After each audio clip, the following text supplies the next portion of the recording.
Hidup serba sulit tak hanya dirasakan keluarga Enah dan Sunaria. Keluarga Mumun juga merasakan hal yang sama. Bedanya, Mumun adalah janda dengan 2 anak. Suami Mumun menceraikannya dan pergi menjauh ketika kondisi perekonomian keluarga mereka sedang sulit. Sejak jatuh ketika bekerja di kebun 2 tahun lalu, Mumun tak bisa banyak beraktivitas. Mumun menderita sakit dan harus rehat total.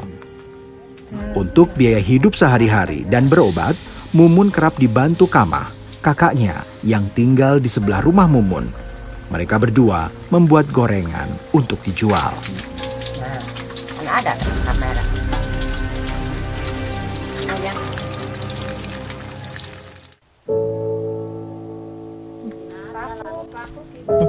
Hampir setiap hari, Kamah mencari tambahan penghasilan dengan berkeliling berjualan gorengan, ditemani anaknya Dinar dan Ayu, anak dari Mumun. Mereka berjualan gorengan dari rumah ke rumah, sampai ke area sekolah yang jaraknya cukup jauh dari rumah mereka. Dari berjualan gorengan, mereka bisa mendapatkan uang sebesar 10 sampai 20 ribu rupiah per harinya. Tak banyak memang, tapi sangat berarti bagi keluarga besar mereka. Ada lagi nggak penghasilan teteh apa? Enggak, cuma itu doang. Dari situ aja? Iya, cuma gitu doang jualan. Karena nggak bisa, ininya udah sakit gini. Terus selain itu kan teteh ngebantu buat nenek juga. Kadang Teh Mumun juga harus berobat gitu. Iya. Itu keluarga besar gimana biayanya? Kenapa? Atau itu mah pada anak-anaknya banyak gitu dikasih sama adik saya gitu. Tadi berapa hasilnya? Kami menghitung penghasilan dari berjualan gorengan hari ini. Hasilnya cukup lumayan. Kamah memutuskan untuk memberikan seluruhnya kepada Mumun. Ya, selama ini Kamah dan saudara-saudaranya lah yang sedikit demi sedikit mengumpulkan uang untuk membantu pengobatan Mumun.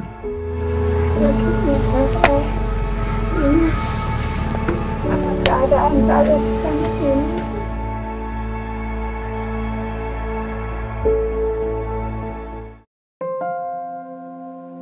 Usai berjualan, Kamah bersama keluarganya yang lain pergi mencari limbah daun sawit di kebun yang ada di sekitar permukiman warga.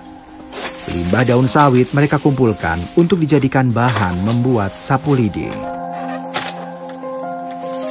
Pohon sawit di sini rata-rata berusia 5-10 tahun.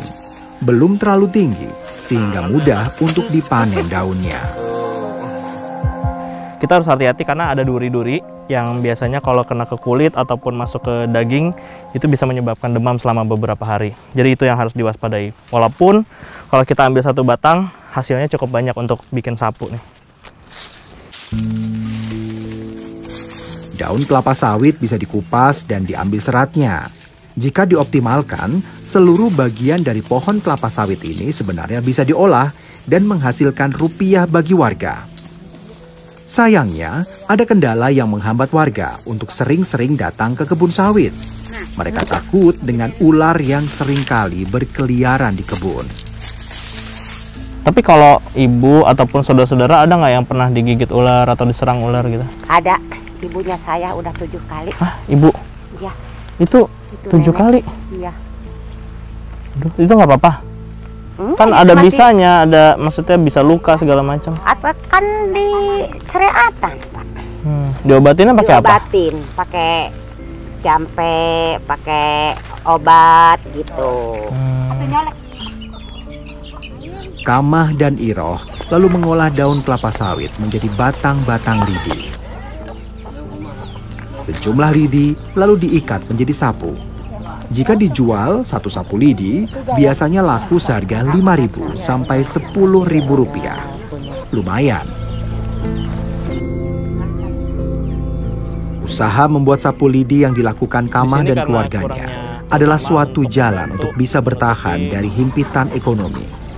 Jika untuk mencukupi keluarganya sendiri saja, tentu sudah cukup. Namun, bagaimana dengan kondisi saudara mereka, Mumun, yang sedang dalam kondisi sakit? Kamah dan saudaranya yang lain merasa bertanggung jawab untuk membantu. Karena masalah yang dialami Mumun bukan hanya kendala dalam biaya berobat, tapi juga kesulitan dalam memenuhi kebutuhan makan sehari-hari. Selanjutnya, saya mengikuti Iroh dan Kamah pergi ke hutan di belakang rumah. Tak jauh, jaraknya hanya sekitar 1 kilometer saja. Kami pergi untuk mencari bahan makanan yang bisa diolah. Alam yang subur tentunya menjadi tempat yang cocok untuk tumbuhnya aneka tanaman yang bisa dimanfaatkan sebagai bahan bangunan, obat-obatan, atau makanan. Ini juga bisa nih buat bikin itu. Yang bikin rumah itu apa? Atap. Oh. Ini Jadi bisa jadi tali. Jadi di hutan sini sebenarnya istilahnya tinggal ambil ya, mau makanan, mau untuk atap, dinding, rumah juga. Ini bisa jadi tali bangun itu atap. Kilonya 6.000. Jika bicara kandungan serat dari buah dan sayur, jelas berlimpah di halaman belakang rumah warga. Tapi jika bicara gizi atau protein, maka diperlukan lauk lain seperti ikan, ayam, atau daging sebagai penyeimbangnya. Lauk-lauk tuh harganya kisaran berapa? Ya kadang-kadang kalau dari ini 14.000 setengah kilo. Itu juga kalau semut 20.000 saya nggak sanggup beli. Cuma itu apa, ikan mahal. Atau ayam atau apa? Ikan paling, ayam saya nggak apa juga. Kalau ayam kalau ada selamatan baru beli. Panen kan. Kondisi kurang gizi inilah yang membuat sebagian warga tidak tumbuh secara normal. Termasuk Mumun yang imunitasnya menjadi rendah akibat kurang asupan makanan yang bergizi. Nih kalau nggak bisa jalan udah cukup umur diketokin, diginiin ke kakinya. Biar apa? Biar bisa jalan, cepat bisa jalan. Tapi nggak direbus, nggak dimakan ya? Enggak, ini namanya katanya kaki jamur kuda. Katanya. Tapi bisa buat sayur-sayur atau makanan? Nggak bisa, ini. Nggak bisa ya? Nggak bisa, mabuk. Ini racun ini. Ternyata banyak juga tanaman pakis yang kami dapatkan.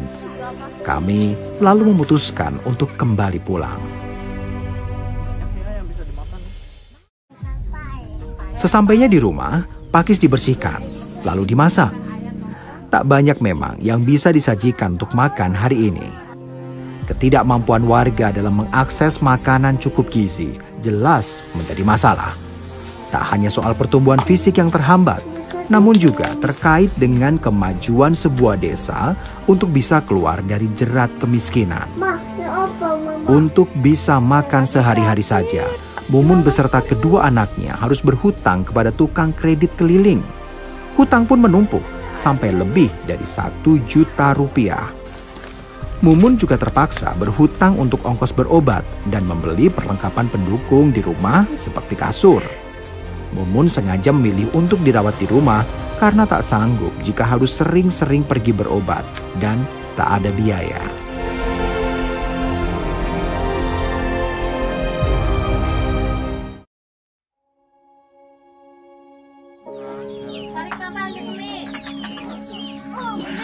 Saat ini, yang menjadi andalan sebagai tulang punggung keluarga Mumun hanyalah Marta, anak tertuanya yang berusia 17 tahun. Marta memilih untuk tidak melanjutkan sekolahnya agar tidak menjadi beban keluarga.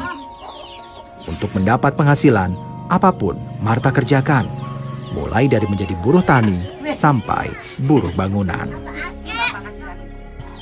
Kalau Marta ada keinginan buat merantau ke Jakarta nggak? Kayak teman-teman, kayak saudara-saudara gitu kan ke Jakarta. Berarti yang jagain ibu cuma Marta ya? Meski hidup semakin tak ramah bagi mereka, Mumun dan anak-anaknya berusaha bertahan. Mereka yakin suatu hari semuanya akan berubah dan menjadi lebih baik.